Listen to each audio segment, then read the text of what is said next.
Magandang araw mga kapuso, ito po ang mga ganap dito lamang po sa Born to Shine.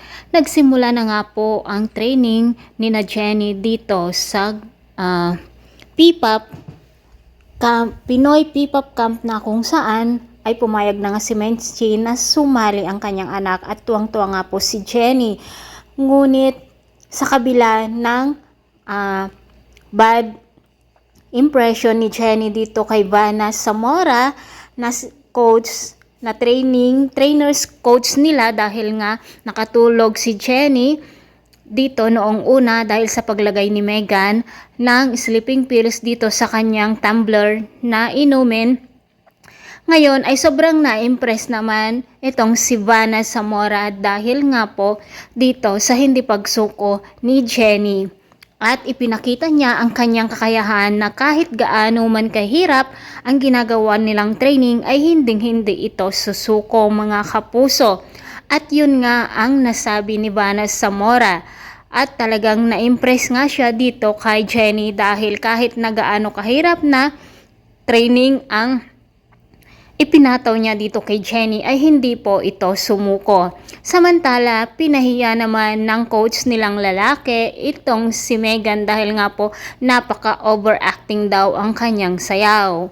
At talaga namang napahiya itong si Megan. Samantala, kinumpronta nga ni Jenny si Megan kung may nilagay nga ba daw siyang sleeping pills dito sa kanyang inumin noon. Ngunit nag-deny itong si Megan at itinulak nga po niya ang ating bida mga kapuso. Samantala, paniwalang-paniwala naman si Minchi dito sa kanyang pinag-iinbesan ng kanilang pera kasama ang kanyang kasamahang tindera. Nalalago nga ang kanilang pera. Sana hindi to scam mga kapuso. At nang tiningnan nga nila kung saan gaganapin ang kanilang conference, ay sa hindi inaasang pagkakataon, nagkita nga muli sila o nag-cruise muli ang kanilang landas nitong si Dara.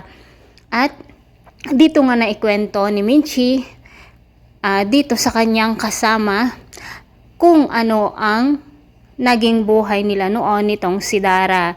At sinabi nga nitong investors na kanyang kasama na dito daw magsisimulang umangat ang kanyang buhay at dadaigin pa niya itong si Dara.